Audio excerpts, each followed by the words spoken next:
Hello, beautiful people. Welcome back to an episode of Up the Gut. Back to your normal program after that debauchery of a live. Awful. That wasn't. If you watched it, I appreciate it. We both appreciate it. Mm-hmm. It did not go as we thought it would, but we have an idea of how it can work, and we're gonna figure it out. We'll figure it out. We'll get there. We're not there yet. Especially because the week before the draft, we're going to do it live. I don't care if there is a delay. I don't care. We're going to do a 7-round mock draft, all because Lopes will die if we don't, and that's what we're going to do. So prepare yourselves. It will be I believe, the 15th. Is that Wednesday? That's a calculator. That's not my... Yeah, 15th of April, tax day, apparently. Congratulations to everyone doing your taxes that day.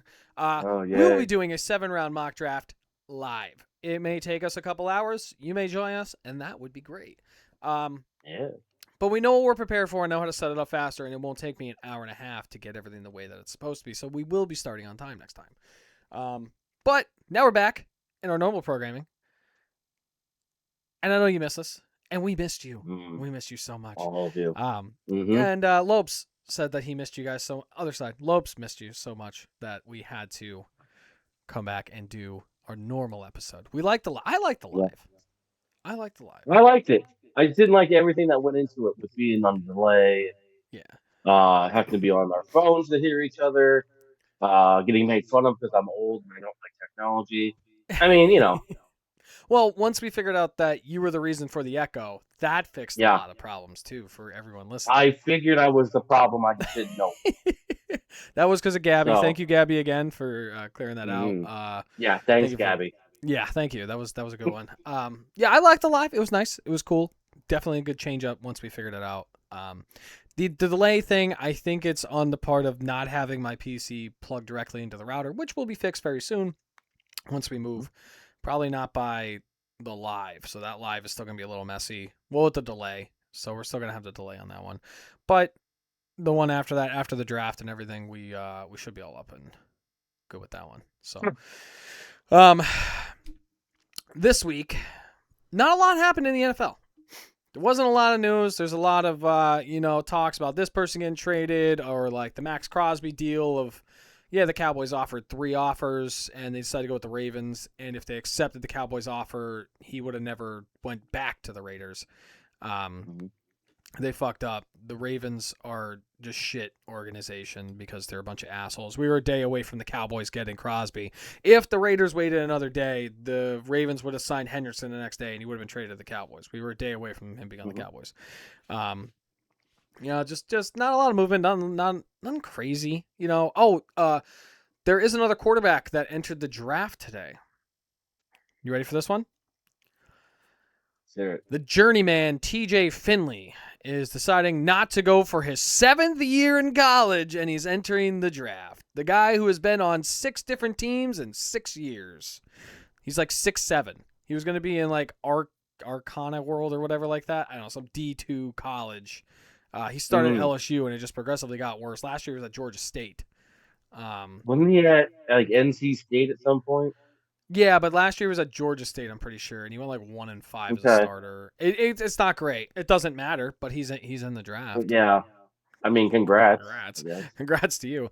There's been some crazy pro day stuff, but before we get into that, we got to kick it off with a good old yell at Mel. All right. You Mel.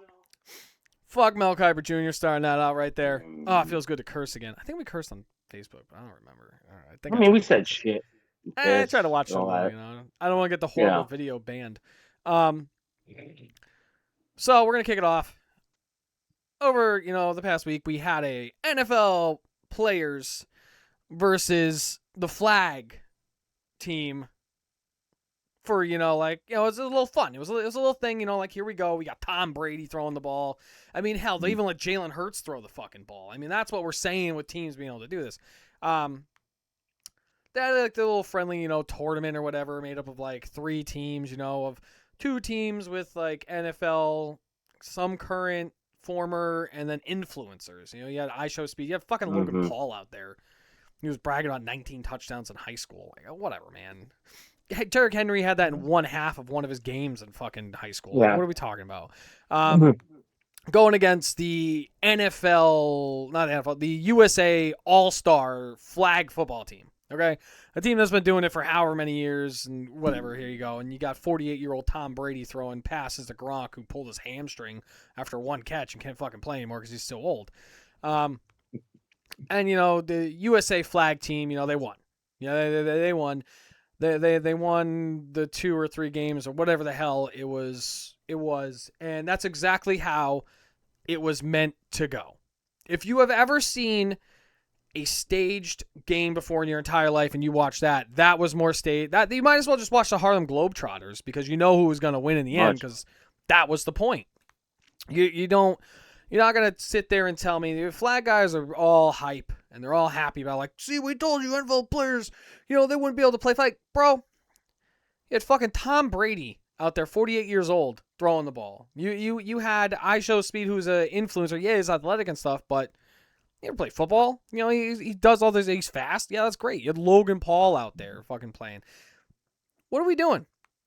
If it was meant to be fair, you'd get actual NFL players who are playing right now that actually give a shit. You had Joe Burrow out there. For whatever reason, you know, they just want to hurt Joe Burrow. But these flag guys are going like 110 miles an hour. They're like pantsing Joe Burrow. Joe Burrow got hit a couple times. And he's like, what the fuck? Looking at the refs and stuff. Because I'm telling you right now, from the understanding of these players and the way that they were reacting, like the NFL players and the influencers, this was supposed to be like a friendly exhibition type deal. Because of the way that they were reacting to what was happening and stuff like that. And then I think it was Jalen Hurts telling Logan Paul, like, calm the fuck down as he was, like, rushing him or whatever because he made him throw his 700th interception of flag football, showing off that he can't even play football for flag because he's not a good quarterback. Crazy thought. The understanding from these guys was this is a friendly exhibition. We're just showing off, you know, this is what flag is. NFL players like to do it too. Here are the influencers to get you guys involved. Yeah, it's going to be in the Olympics, and this is kind of what you're going to be expecting. And these flag guys took it to 110% while they're going 50. You're not going to tell me they're not going fucking 50. Joe Burrow outran one of their fucking corners after he got around to him. And he got pants going in the end zone, but it's a problem if Joe Burrow is out there and he's outrunning one of your guys.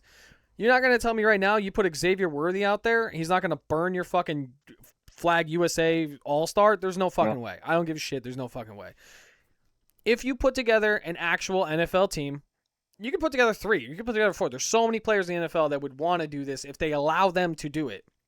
And you get active NFL players to do this. I don't care about the rule change. I don't care about anything like that. Like, it's a different type of play style. You give them like a month or 2 to really train and practice grabbing the flags and the way the nuances of the game. I guarantee you right now that the USA All-Star flag team doesn't fucking win. There's absolutely no fucking doubt about it. Their last game that they played was they only won by like 20 points. And I forget which team it was that they fucking played. You know, if that's what we want to fucking call it, a team that they fucking played. If you put together an active team of players from the NFL, active players that are actively working out, actively playing, doing what they have to do, actually give a shit about the game and not being like it's just a friendly exhibition. If it's 110% to 110%, the USA flag team is getting fucking smoked. And I don't give a shit if you say that's wrong, or you flag guys who take that the wrong fucking way, take it the wrong fucking way, because you would get fucking smoked by an actual NFL team that actually give a shit. Not some guys or influencers or ex-players that are literally, I'm telling you right now, you could tell by the way the body language were and the way they were acting about shit, that it was supposed to be a friendly exhibition. And then you have these guys going 110%. There's no fucking way that they fucking beat an actual NFL fucking team that actually gives a shit. That was built up. It was basically WWE where you had the script and this is how it was going. You guys think the NFL scripted? Well, there's your script NFL game right there. They meant to build up the USA flag team to make them look good, get them their wins, and people be like, oh my God. And this is exactly what they expected. If you know ball and you actually pay attention to football, there's no fucking way that they actually beat NFL players. I don't give a shit if the quarterback is like Dushan or whatever, suck my ass Sean. I don't know what the hell his name is because he's a nobody. Everybody on the USA flag team is a fucking nobody. They would never play in the NFL. And the NFL players would fucking smoke them if you put actual active NFL players out there. They're not going to stick with the speed with anyone. They're not going to be able to keep up with them. You can crawl on the ground like a fucking crab all you want, but you're not going to. That's all you're going to do. Not going to be able to outbeat these guys. You have Micah Parsons hunting down your fucking 5'10" quarterback. There's no fucking way he gets around him. I don't give a shit. Those flat deflate gate balls they fucking use because their hands are so fucking small and shit. There's no way. So that's my yell at Mel. It's I have like a little other one. It's about the refs being a bunch of pussies. But the flag football team, the flag games, it was a fucking joke. It might as well been the fucking Pro Bowl. You put an actual team out there of NFL active players, they're getting fucking smoked. You be as hype as you want. Take that the wrong way if you want. If you're a flag guy, I really don't give a fuck. I just don't give a fuck. It's the absolute truth. And if you don't believe it, then you don't believe it. I really don't give a fuck. It's the truth. Flag guys get smoked by actual active NFL players. So No, I completely agree. Flag is a nice tool for like especially like receivers to work on their hands and their routes, work on their body control, shit like that. But it's just a tool. It's not the be all end all. No fucking kid in second grade is like, I'm gonna be the best flag football player ever. No, they dream about playing for the fucking Cowboys or the Raiders or the Patriots, catching passes in the Super Bowl. That's what they fucking do.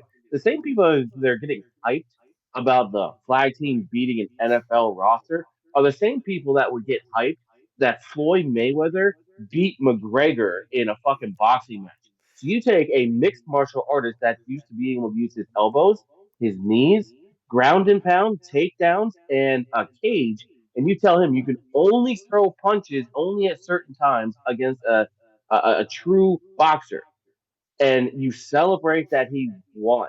it might as well He be beat an the fucking MMA guy Paul versus Tyson fight, for Christ's sakes. for real. Yeah, fuck flag. I have we have a lot of friends that do play Yeah, flag, I have nothing against and flag. I have nothing against yeah, flag. It's fun. Would I want to get into it at some point? Maybe. I've always thought about it. Going over to flag. Now I'm getting older. Just grab a flag. Here you go. It's fun. It's football. That's great. mm-hmm. It's not NFL. It's not NFL caliber. They would get fucking smoked. So my yellow mail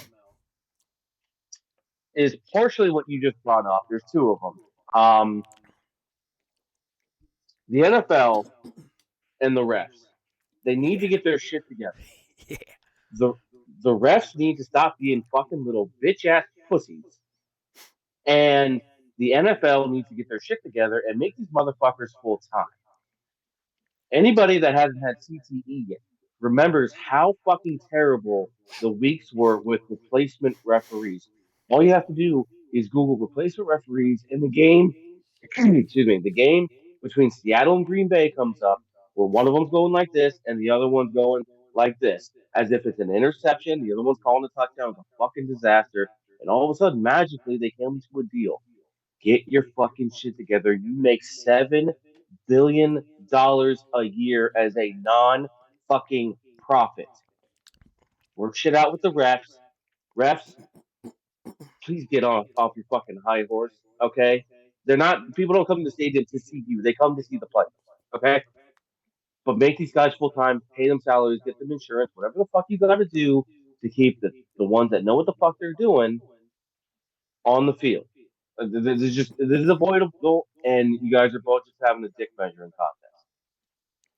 Anywho, if I never hear the words positional value again, it'll be too fucking soon. You know, we we we do all this research, we watch all this film, we have all these talks, we have all these debates, we do all these mock drafts, and we talk about this, that, and the other. And the one thing that always comes up is throw that little monkey wrench in there. It's kind of like when religion has the whole free will thing. It's like their get out of jail free card. Oh, well, why did you take that guy? The positional value. Fuck your positional value. Just like flag football is a nice tool, but it shouldn't be the be all end all. I'm going to go back only the past 4 drafts. That's it. I can go further, but we don't even have that kind of time. We're going to start in 2020. These are the guys that were drafted after Tua Tagovailoa. Jonathan Taylor, Jalen Hurts, T. Higgins, Justin Jefferson, C.D. Lamb, Tristan Wirfs, Justin Herbert, all drafted after Tua went 5 overall because somebody needed a quarterback and positional value says take the quarterback. Okay. 2021, the following guys were drafted after Zach Wilson and Trey Lance: Jamar Chase, Penei Sewell, Pat Surtain, Micah Parsons.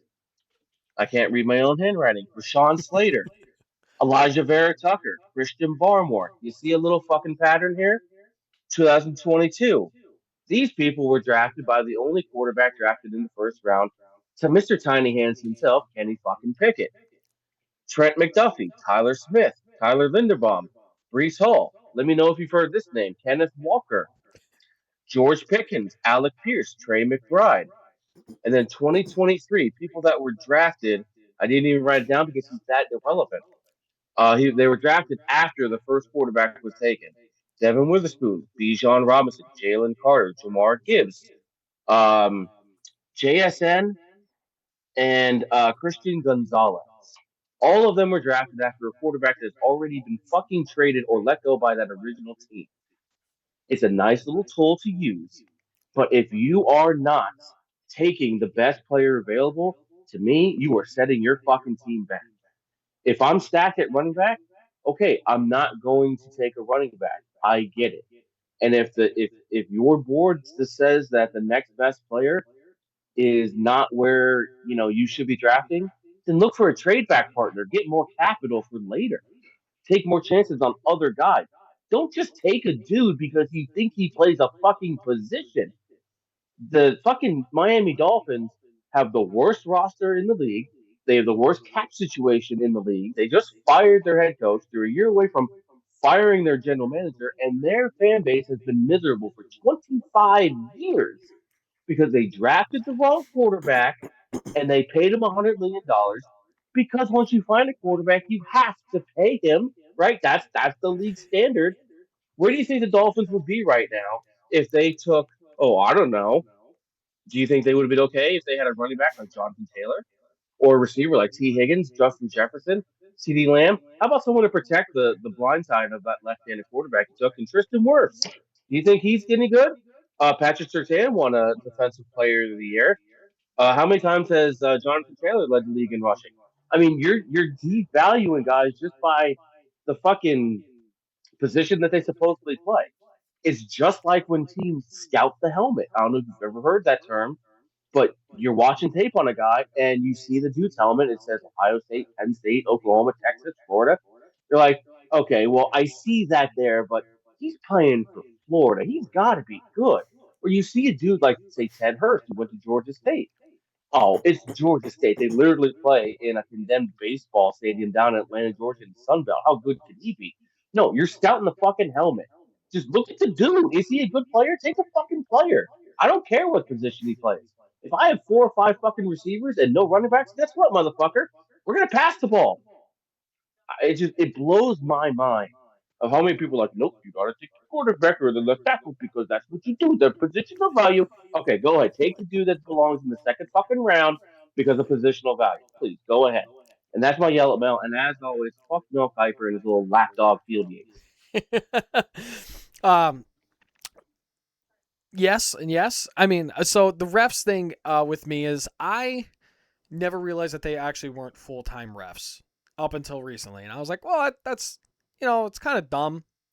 But at the same time, you're not full-time, but you're still making $350,000 a year to ref 17 weeks, 18 weeks out of the year. Plus playoffs, whatever, 20 weeks. Half the year, you don't have to do anything. You could literally just do NFL games. You don't have to do side games or college or PIW or whatever you don't want to do. If you don't want to do it, you don't have to do it. You sign your contract with the NFL, you're still getting paid $350,000 a year to just fucking ref a game for 3 fucking hours. You work 3 fucking hours a week. You get paid over $100,000 an hour. Well, not an hour, but you know what I mean? Like, it's insane. I know what you mean. Like, I get it, but like, they were supposed to have talks today and tomorrow. The talks ended this morning because the NFL said they want better calls from the refs. Like essentially referees Mm-hmm. play better. They got upset about that and they ended the talks.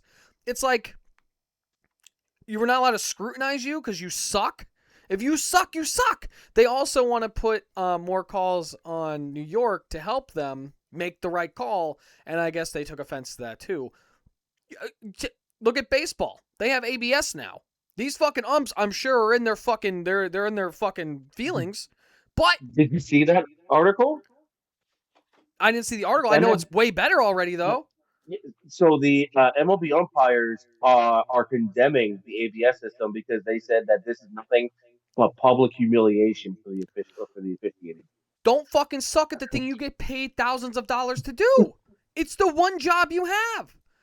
And the Mm-hmm. thing is, so they in baseball, I know we're talking about NFL, but like baseball, the ABS, they only get so many challenges if they get it wrong. So you have to be right, and then you could get like so many after that or whatever. But if you get like two wrong, you can't challenge anymore the rest of the game. They're like, oh, you're just challenging everything. It doesn't matter at this point. But these batters, oh, there's also a fucking rule about this too now. The batter can't challenge if he makes another movement before he challenges. So like this one batter, it was called a strike. It should have been ball. He flipped his bat. He didn't leave the batter's box. He just flipped his bat and then he tried to challenge. He's like, no, you made another movement. Just the fucking umpire being a dick. These umpires are in their fucking feelings right now because they're getting called out for sucking. For Mm-hmm. sucking. And like, you know what? You got to be held accountable. You know, what are we doing? Like, this is what you get paid to do. Anyone else would be fucking fired. No shit, you're Mm-hmm. under a microscope. People bet on these games. People want these teams to win. There's now that fucking betting is so involved and so mainstream with like your FanDuel, your Fanatics, your DraftKings, and they promote it. No fucking shit, people are going to be on your ass to get shit right because you know what? Somebody might have the over on the strikes and you just gave him a walk and now they pulled the pitcher because he just has the bases loaded and that's on the fucking ump. No shit, people are going to be fucking pissed. And you know where it comes in? ABS. There we go. Challenge it. Nope, it's a strike now. Oh my God, I hit my bet. I just won $1,000. This shit fucking matters. And like it matters to the teams. Like why are the players out there fucking playing their heart out, doing what they have to do, and you're just gonna be you just don't give a shit. Like it's get out of your fucking feelings. Refs, get out of your fucking feelings. NFL, just sign them full fucking time and get out of your fucking feelings. Just sign them full time, make them full time refs, make it their entire job. Because you know what? If you sign them full fucking time and they still suck, fucking fire them and bring someone else in. You're like, well, you know what? You signed the contract, you still suck. Get the fuck out. Another guy in. It. Keely and Hockley, one of the most famous officials in NFL history, at least in our time, he was a lawyer. He had a lawyer job when he wasn't repping. Like it's wild to me, just absolutely wild. Yeah, I didn't know they weren't full time, which I was like, okay, I get it, you want full time, but at the same time, you're still making $350,000 average. That's the average. So guys make more. That's the average. But, So it averages out to about 350. So maybe guys make like 100,000. Whatever. You're still making triple fucking figures to work 3 hours on a fucking Sunday or whenever the hell they want you to fucking work that week. You work 3 hours in the week. Yeah, you may go for like some scrimmages or whatever, but you know what? You get to watch these NFL players for fucking free. You get to see the games for fucking free. You just have to fucking pay attention and just make the right calls. To me, yeah, I'm sure it's hard. I'm sure it doesn't seem hard on the outside. I'm sure it's a hard job, but if you do what you need to do and pay the fucking attention, it's not as hard as you're making it out to be. You're supposed to take criticism because, again, people have bets on these fucking games. People bet on the winners. People bet on the scores. People bet on this stuff. So, obviously, everyone else, and now that it's so mainstream, you're screwed. You have to make the right calls or you're fucking up everyone. Not just that player or that team. You're fucking up everyone, and everyone's going to be fucking pissed. Now, the positional value, the quarterback is always going to be valued more, no matter what. So, I mean, like, in the case of Tua, the Dolphins really fucked up because they could have had Justin Herbert, which I thought was better than Tua in that draft anyways.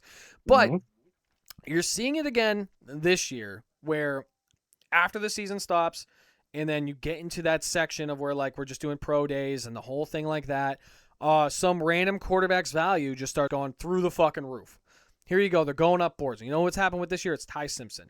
I think he's the second best quarterback. Do I think he's a first-round talent? Maybe the end. I'm not taking him in the beginning. I'm taking him at the end if I want that 50-year option. That's it, though. I could see him going in the second round. He's about a second-round talent for me. But he's the second-best quarterback for me. But now you got Dan Orlovsky being fucking retarded saying Ty Simpson's the best quarterback in this draft. Yeah. bro, come on. I'm not super high on Mendoza. I think he's the best quarterback in the draft. Should I think he'd be the first overall pick? No. Do I think any quarterback should be the first overall pick in this draft? No. But Raiders need a quarterback. There's your positional value. But they did do a lot of work in the offseason to fill in all the holes like you should do in free agency to, pick the best player, or in this case, no matter what it is, the quarterback's just valued so high because that's who controls your franchise. Take him at 1, see if he's the real deal. You're going to sell a shit ton of fucking jerseys with Mendoza. Just the last name Mendoza with the Las Vegas Raiders. There we go. But the quarterback is way too overvalued in drafts. Especially, you saw it with Kenny fucking Pickett. He had no business being in the first round. Even if he was the quote-unquote best quarterback in that draft, that son of a bitch should have been second, third rounder. He had no business being in the first round. But offseason comes. Training. Here we go. We got these programs. Oh, we got the pro day. Oh, my God, he looks so good. You know what? We got to get our guy. Take him in the first. You don't have to get him because you're just setting yourself up for fucking failure, and your GM's going to lose his job. Your head coach is going to lose his job. Your offensive coordinator is going to lose his job because now you're relying on this guy not to suck, and you knew he wasn't that great, and here you fucking go. Well, you are now too. I figured out that name, by the way. Huh? I figured out that name, by the way, for 2023, the one that was drafted before. Who was it? Bijan and Jalen Jamar Gibbs. How could I forget? I should beat myself. It was Anthony Richardson. Oh, yeah. Well, there you go. Well, he's part of the reason why you're now a Cowboys fan. Amen. So, as being a Cowboys fan, I've said it the past couple years, and it pains me to fucking say, is that the Philadelphia Eagles have been having the best drafts I have ever fucking seen because you know what they do? They take the best player available. They let these guys fall to them, and they take the best fucking guys. They got, 2 years ago, they got Quinn Mitchell in the first round, and then they got Cooper DeJean in the second round. And I was like, bro, Cooper DeJean was a first-round corner. He was at least number 2 to Quinn Mitchell in that entire draft. And I was like, what the fuck? And you know what they're doing? They're just taking the best. Do I need this guy? No, fuck it. He's the best in the draft. Fucking take him. And that's why they're always competing, even with a shitty quarterback, Jalen Hurts. Because they just keep taking the best people available. They let the people fall to them. Yeah, they'll make some moves here and there, put themselves in a good position, but their drafts have been amazing, and it pisses me off to say it, but it's because they don't do the positional value. They're like, this guy's the best guy on my board, I'm going to take him. And that's the point of the fucking draft.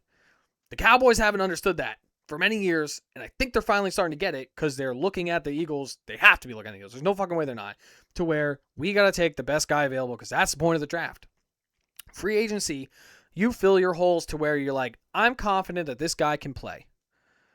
Now, if a guy falls to you and he takes that guy's spot, so fucking be it. But don't pass up a guy because you got so-and-so in free agency and you kind of think this is like a bigger hole down here, but that guy's 20 spots down your board and you take him instead. I mean, I've seen the Cowboys do it multiple times. They took Taco Charlton over TJ Watt because Taco Charlton has his hand in the ground. And I'm like, why the fuck would you do that? TJ Watt's on the fucking board. Why? Teach him. Do whatever you got. Whatever. What are we doing? And then we take Mozzie Smith. Wow, I was like, what? That was a second rounder right there if you do anything with him. And they wanted to change his technique. And I'm just like, don't fucking do this. And let me ask you this if I could. What schools did Mozzie Smith and Taco Charlton go to? Michigan. And what school did TJ Watt go to? Wisconsin. Was it Wisconsin? Wisconsin. Yeah, yes. Which one is bigger for football? Michigan. So they scouted the helmet. They did. Taco Charlton's playing this week. He's in the UFL. He is. TJ Watt's one of the best backers, defensive ends in this league. Not even league, like NFL history. He's I don't say maybe not first ballot. I mean, if he just keeps doing his, but he's gonna be in the Hall of Fame. He's the fucking Hall of Fame. The way he's been putting up numbers and stuff, he's gonna be in the Hall of Fame. Mozzie Smith's on the fucking Jets. Maybe he'll make the team. You know what? He'll probably make the team because they're just not good. It just doesn't make any sense. You scout in the helmet, like you said, and it doesn't make any sense. And that's why the Eagles have been having the drafts that they have. And they've had so much depth that they can just let players walk in free agency and just be like, we'll just fill the spot. And that's what they've been doing. So you have 3 good corners. I can trade you a good corner who's going to be your number 1. Well, okay, now you can play the whole positional value thing. Well, he's number 3 for us. He's definitely your number 1. That's why you're interested. You need him. we're glad to keep him. What can you give me? And all of a sudden, you start filling holes that you didn't reach for in the fucking draft. Yep. The fucking Eagles have such a luxury that I don't believe they believe in Cooper DeJean as much as they should, and they keep trying to find like a third corner, and I'm just like, must be fucking nice. People are looking for a 2, sometimes a 1. You guys are looking for a third? I'm gonna say this right now. I think because Cooper DeJean and Quinn Mitchell are gonna come up on the same year of needing a contract because they have the 50-year option with Mitchell. Nobody ever gets to the 50-year option unless it's questionable. It's always year 4 they get a new contract. We just saw with JSN. They never fucking do it. They just sign him like the year before. They come up, they're gonna let Cooper DeJean walk because they're gonna sign Mitchell, and they're gonna have a lot of contracts coming up at that point. But they don't value Cooper DeJean as much as they should. And then he's gonna go away. He's gonna go somewhere else. And they're going to be missing him, and it's going to be because they don't value him as much as they should. Because I'm going to say it, he's white, and that's the fucking problem. I don't care. White corners are white corners. Riley Moss gets picked on all the fucking time. That's why I have so many fucking goddamn penalties. I think he's the most penalized corner in the league. Yeah, sometimes he's grabbing, sometimes he's not. And they just throw a fucking flag on him because they're like, oh, he's definitely grabbing. No, but I'm going to say it. It's because he's white. And you know what? That is what it is. But you don't see white corners anymore. You know, that's fine. That's completely fine stereotype. I don't see a problem with it. Whatever. But that's a part of why he fell to the second round. And then now why I feel like the Eagles kind of don't value him as much as he should be valued with the team. Does he get burnt sometimes? All corners get burnt sometimes. Quinny Mitchell's time is coming where he's going to get burnt, and it's going to happen. You're not going to be perfect, especially in the NFL. This isn't college where you have guys that get targeted. I think the LSU corner, Mansour Delane. He only had 14 targets all of last year, I'm pretty sure. Yeah. That's it. Well, you know what? That's not going to happen in the NFL. You're going to get targeted a lot more than that. Mm-hmm. But those numbers look really fucking good for him to be like, oh my God, it's a shutdown corner. Well, I hope you shut down 14 fucking targets. What are you doing the rest of the time? You played 12 games and you only got maybe a target a game. I would hope that your fucking numbers look great. But I digress. It's the positional thing, and the quarterbacks are the biggest part of that positional value where like they get overinflated, and it happens every single year, and it's happening with Ty Simpson this year. Back end first round, but the way that he's getting inflated, he might get taken in the teens by some quarterback needy team that is like, we're going to get our guy this year. We're not going to wait. Mm-hmm. You know what? That's on you. It might be the Jets. Jets might just fuck up. I don't know. Because that's what the Jets do. So, yeah. That is our Yell at Mel's, and fuck Mel Kiper Jr. And you know what? Fuck Dan Orlovsky, because he might actually be retarded. Yeah. Just from stepping on the back of the end zone, and now his analysis, he just says retarded shit. We do have some really good news, though. And it's from having our feet on the ground by our personal amazing man here, David Lopes. He went out, put boots on the ground, and he did some amazing things for us. And I'd like you to announce them for us. Our new partnerships. We have not one, not two, not three, but 4. We got 4. Four partnerships. Yes. 4 relationships that we are very excited about that we hope can blossom in the future. We appreciate every single one of these people as well. Thank you. Allowing us to come into their fold, and we are going to promote them as much as we can as well. So first and foremost, we have Pat Riot's Piercing that is located in the Steamtown Mall. Pat Riot is a longtime friend of mine. We went to high school together. I believe he did those beautiful gauges in your ears right there, sir. He might, yes. I think he restretched my ears, yes. And he also did my nose rings. 2 of the 3 he did. Yes. So. Yes. But he's very, very professional, very, very knowledgeable. He has his own shop. He did travel down to Knoxville, Tennessee for a stretch, and he did years and years of just research and practice and just building up his base. And he came back home. He has his own shop now. He's there every single freaking day, and he is just one of the kindest dudes ever. And we are just thankful that he has allowed us to promote him, and we're thankful that he's going to help promote Yeah. us. So So if thank you, anyone Pat needs a Rice. Cheers. piercing, I highly recommend him. Very gentle. He'll take his time. There's no rush at all. He'll talk to you. Very nice, very professional. I highly recommend him. He did my nose, and like you always like just, you tear up when you do the nose. It just kind of happens. But honestly, I would get my nose done 100 times by him because of just the way that he did it, how professional it was, and the way that he kind of just talks you through the process and the way everything goes. Trust me, if you need any piercings, anything like that, please go to a shop. Amazing, just amazing. Next is Nick D's Game Vault. It is a retro lounge, also located in the Steamtown Mall in Scranton, Pennsylvania.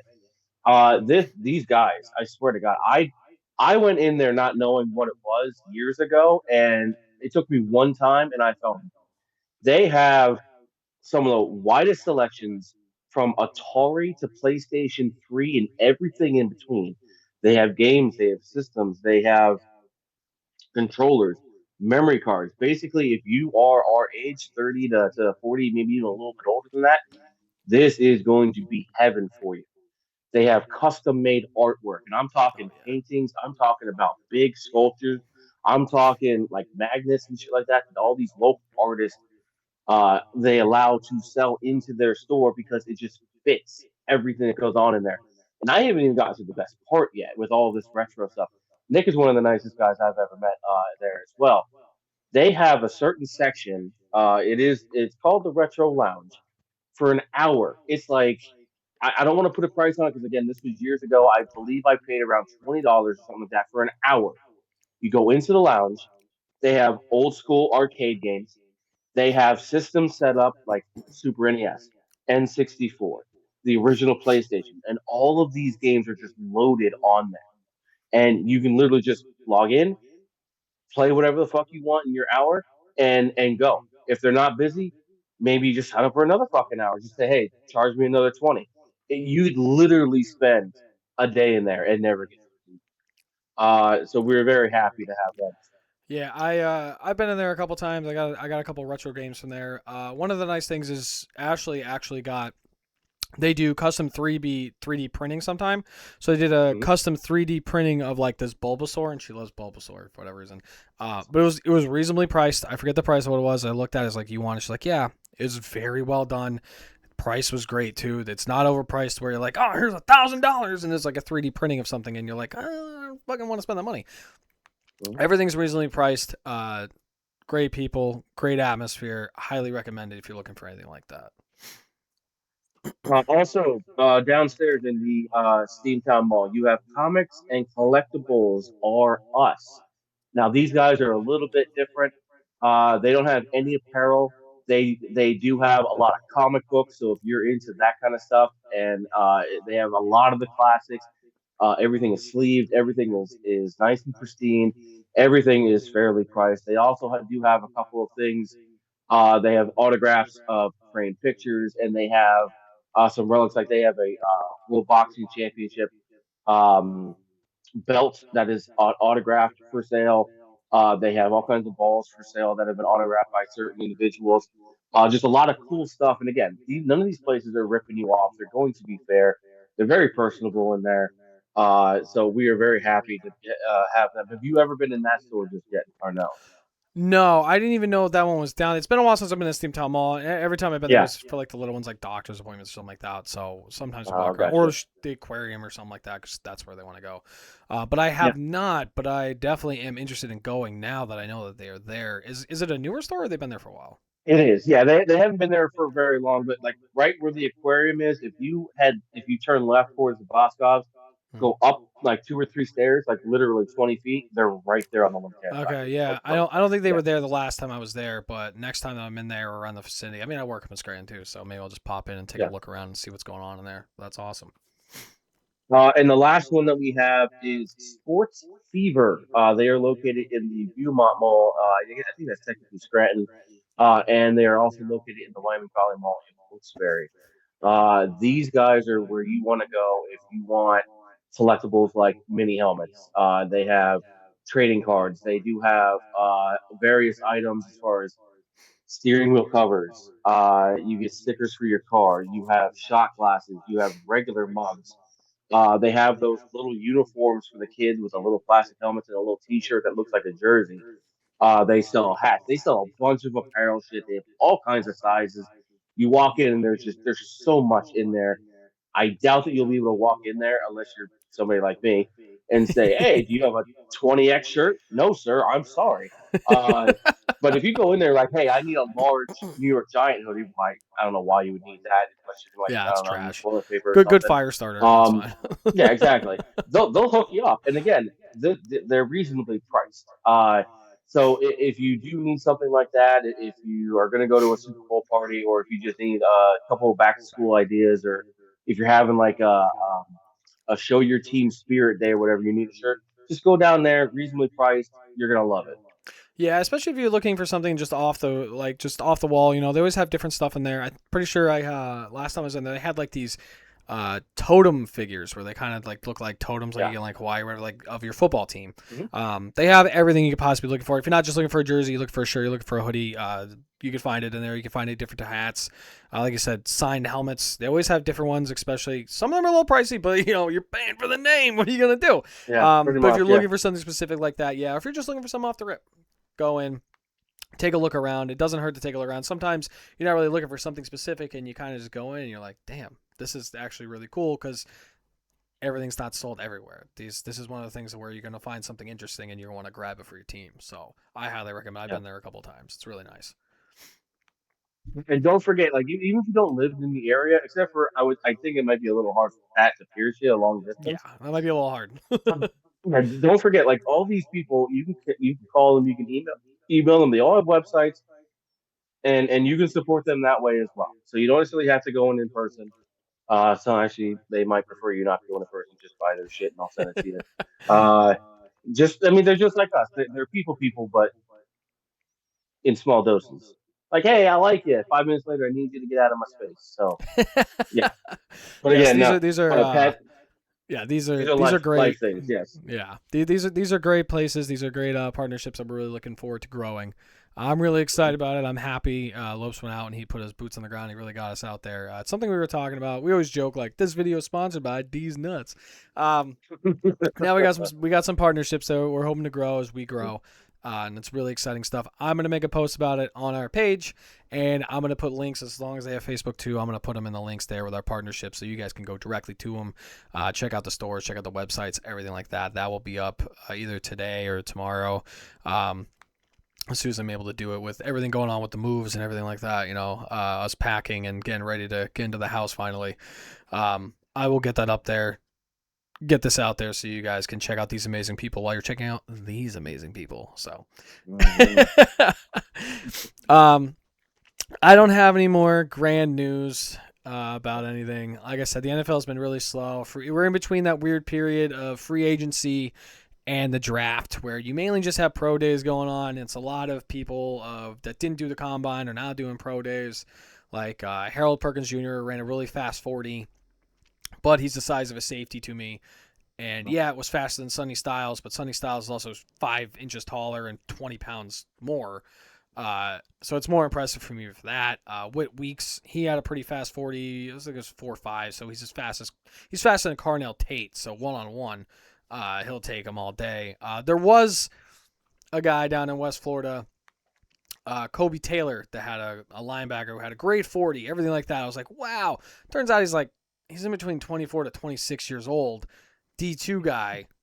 It's like, Yeah. okay, I'm gonna come off this a little here, but you know that's good for Mm-hmm. him, you know, late round. But there's not really anything crazy going on except for some announcers like Dan Orlovsky praising Ty Simpson like he's the best quarterback in the draft for And, whatever reason. He must just and call Carson Beck the best quarterback in the draft. Like yeah, Jesus Christ, man. and I need people to understand that we're not saying that these people aren't talented, but when you have now, well, let me reverse that. That these Some prospects, aren't. because I mean, Dan Orlovsky might actually be clinically mentally unstable and not all there. But anyway, Yeah, um, nice way of putting retard. there's one of two options. It's either these people have absolutely no shame and really believe in the stupid shit that they just say on national TV, and then when they get proven wrong, they just kind of forget about it, like they see TV for their whole life. Or they're actually really intelligent people, which I would really, really, really like to believe in, that these college educated people that played professional football that takes like actual legitimate brains to do are just getting paid to say this shit on national TV. That's the only thing that would explain a lot that happens without blaming it on a mental illness. So I'm clinging to hope that Dan Orlovsky is getting paid by Ty Simpson's camp to go and promote him on national TV.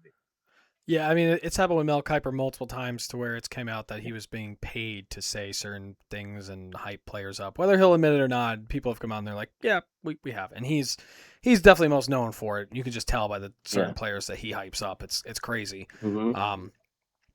Yeah, so I mean, that's the only thing we can really hope for is, they're just being greedy and taking some money to hype him up. But if you think Ty Simpson is better than Finn Mendoza right now, I don't know what the fuck is wrong with you. And like I said, Ty Simpson to me is my second best quarterback.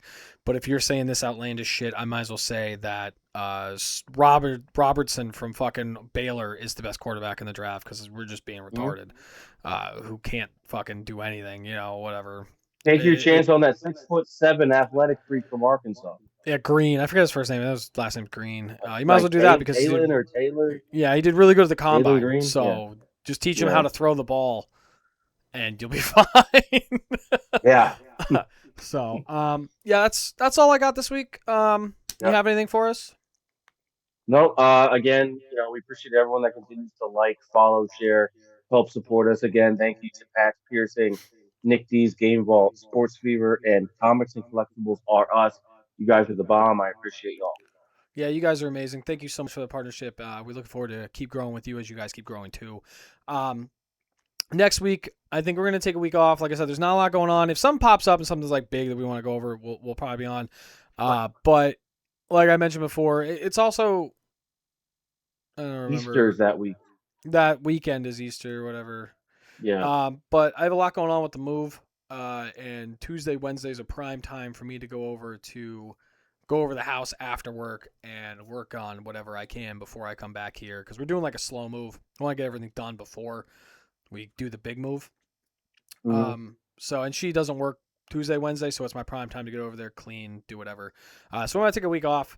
So let the NFL catch up on some news so that we have a lot to talk about. And I'll get caught up on the house and try to get over there faster so we can do more lives like that aren't retarded, like Dan Orlovsky or Mel Kiper.